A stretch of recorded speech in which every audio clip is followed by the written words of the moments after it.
Hey guys, it's Mike Risco, your host for the Greater Ossining Chamber of Commerce Chamber Chats, and we're here at Mark Seiden real estate team, and we're going to go have a talk with Mark and find out about his business. Come on in. Oh, hey Mark. How you doing? How's it going? Nice to see you. Come on right, in. Come on in. How you doing? Hey guys, it's Mike Risco here, your host for the Greater Ossining Chamber of Commerce Chamber Chats, and I'm here with Mark Seiden from the Mark Seiden real estate team. Hey Mark. How you doing? How you doing? Can you just tell us again your name, your business name, where you are, where we are right now? Sure. So it's Mark. I'm Mark Seiden. I'm the owner broker of the Mark Seiden real estate team with an office in Briarcliff. My primary area to selling residential real estate with also some commercial is the Ossining Briarcliff area, but we actually end up doing about 5 or 6 counties around here. Plus, I'm licensed in Connecticut doing Fairfield County. Wow, so the five you said counties in New York. Correct. That's a lot. It's a big area. So it's Westchester. So it's Dutchess, Westchester, Putnam, Dutchess, Rockland, Orange. We've done. I've actually had some agents do Ulster, so that's even more. And as I said, also in Connecticut, Fairfield. So, and we've done some Connecticut sales, which is kind of cool. When you're licensed, so do you get licensed in New York and you can do all of New York, or do you need to be licensed in each county? That's a great state. It's licensed in New York, but all these areas possibly have separate multiple listing services, the MLS. So all the areas that I quoted, that's all within our same MLS. So am I legally able to sell in Albany, New York? I'm legally able to sell there, but I don't belong to their multiple listing system, so I really wouldn't have access to their properties. So here we are. So we're on Pleasantville Road, Correct. Right in Briarcliff, and that's where this building is. So how did you get into real estate? How long have you been doing this? How did this happen? Oh, how did this happen? I mean, did you grow up and you were like, I want to be a real estate agent? No. So my mom had a real estate company, Lois Seiden Real Estate. She had it for decades. And she always wanted me to be in the business. And I said, Mom, I'm not going to be there. It's just a bunch of housewives and old guys, and I don't want to do this.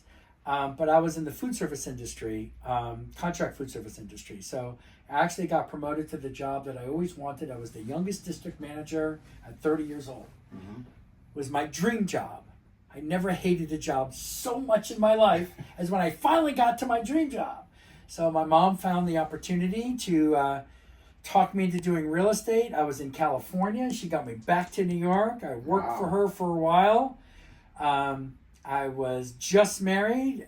My wife Amy was pregnant with our first child.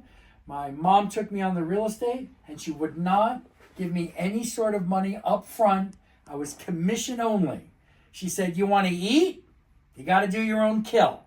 And the rest is history. Wow.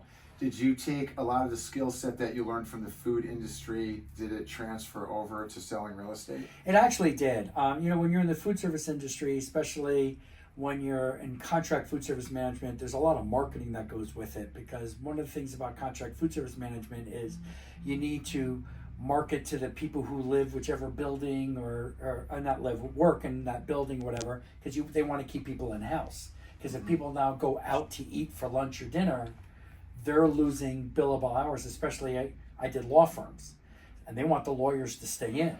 So there was a lot of marketing involved, along with the food on special days and all these things, and I was able to bring all that marketing into real estate. And you do some great marketing, as someone said. You put the mark in marketing. Put the mark in marketing. And so, we see you all over the place. You have some, great ways that you've marketed, and you've become sort of a household name, I would say. Yeah. What are some of your tips for people with marketing? How do you get yourself out there? Why does everybody know who you are? Well, that's kind of like, what's the difference between real estate agents? So part of marketing is you have to have something to market. So if you sell the same widget as everybody else, how many times can you market and advertise that same widget that everybody has? So the first part of marketing is really what makes you different. And it's not like I give great service or I'm there for you 24/7, because I haven't heard a real estate agent say I give lousy service and you're not going to get me. So you have to find something that's different, and that's what I exploit. So we do real estate very differently than my competition, and it works because I'm very well known and I'm only one small office. What are some examples of things that you're doing that's different that makes you stand out? So I'll give you some recent things. I mean, there's been things for years, but recently our industry has gone through a huge shift. A couple of years ago, there were some major lawsuits from the Department of Justice, backed by the Department of Justice, and from the private sector that changed how real estate agents represent buyers, and it affected the National Association of Realtors. Mm-hmm. So for decades, the sellers paid the buyers the buy-side commission. That's all changed. It's not all changed with sellers still do it, but there's a law of disclosure now where now buyers need to sign a buyer agency agreement with the buyer agent in order to go out and see houses, where they are now disclosed how much the commission would be and whether the buyer would be financially responsible for paying it. Well, the interesting thing is our industry, most of the agents in the industry don't know how to handle it, and they're in panic mode, and they still want the sellers to pay the buy-side commission. We found a way. Well, first of all, before this all happened 2 years ago, I was doing buyer agency contracts with all our buyers for 14 years before the industry was doing it. So we're very well versed. But number two is we've found a way that buyers can finance the buy-side commission by paying the buyer agent directly. And it decreases the price of the house the buyer needs to pay. And it actually decreases the amount of cash that the buyer would have to take out of their bank to pay the commission, where most people think, well, that would be more cash that the buyer has to take out of their bank to pay the commission, and it doesn't. And once we instituted that, we are winning many more bidding wars when we're in a bidding war on the buy side, because the seller doesn't have to pay the commission, and yet the buyer is saving money. Once you know something like that, you can start marketing something like that. It's a beautiful thing. The tangible thing that you're saying, which I think is good for any industry or business owners, like you're doing so much research, and listening to you talk about it sounds like you've done so much research that somebody could come to you and just go, I know this guy knows what he's talking about. That's correct. I don't even care about all that. I care about it, but just get me the right house and let me buy the house from you. Correct. And there's a lot of tricks to the trade, and it was really interesting where just kind of recently, with everything going up with social media, there's been a lot of things on the real estate social media sites where you old realtors, you should all retire. You should hang up your sneakers, hang up your shoes. You should all be sitting in a home, get out of real estate, so on and so forth. And I know I have a lot more to teach these people than a lot of these young people know. So I actually came up with a marketing plan called This Old Agent Really Knows His Poop. But we won't say poop, but I use a poop emoji. So that's now on my website, homeman.net. There's a section there that has This Old Agent Knows His Poop emoji. And I have many 80 to 90 second videos that talks about a whole bunch of tips for sellers and buyers, and how to close more deals, get your house closed, don't make mistakes, and save a ton of money.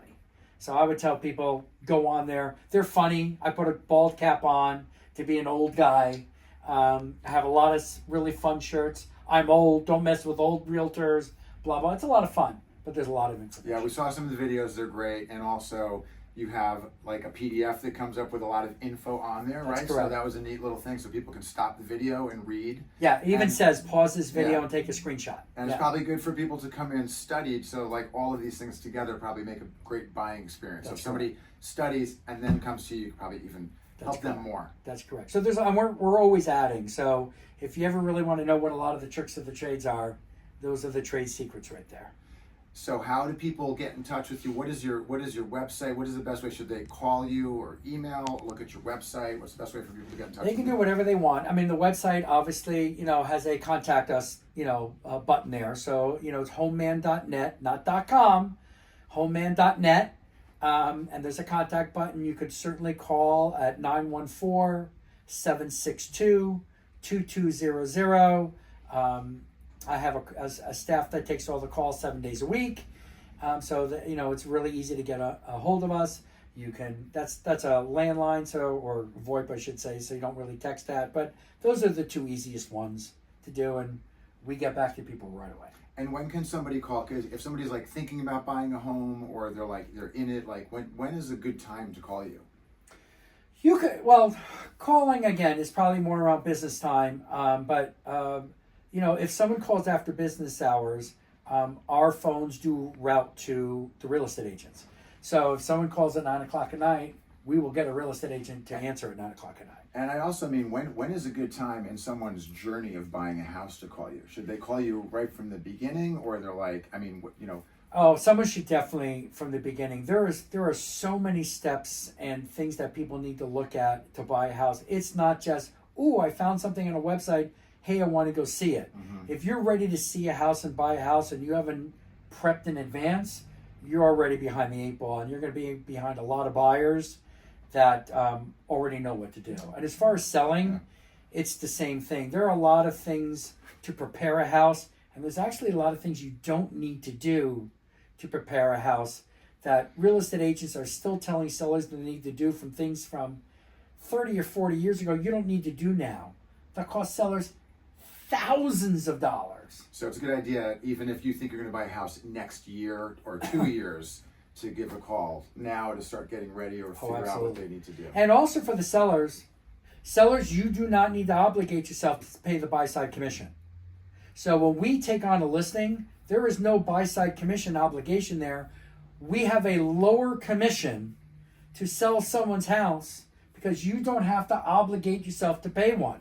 And there's a whole strategy that goes with that one can learn. That saves a ton of money. We're talking tens of thousands of dollars. You know what I like about what you're saying with your old guy videos is that, having the experience in the industry doesn't mean that you're not cutting edge. That's so correct. You seem like you're bringing both of those together. You know all about the new things, you're going to training things, you're studying all this stuff, you know it inside out, and you have the years of experience. So that's hard to beat. Yeah. And I love to do it. So. Love to do it. Seems like it. Yeah. Mark, thanks for joining us on Chamber Chats. It's great to see you. Great, thank you. So everybody reach out to Mark when you have a minute or you're ready to buy your home.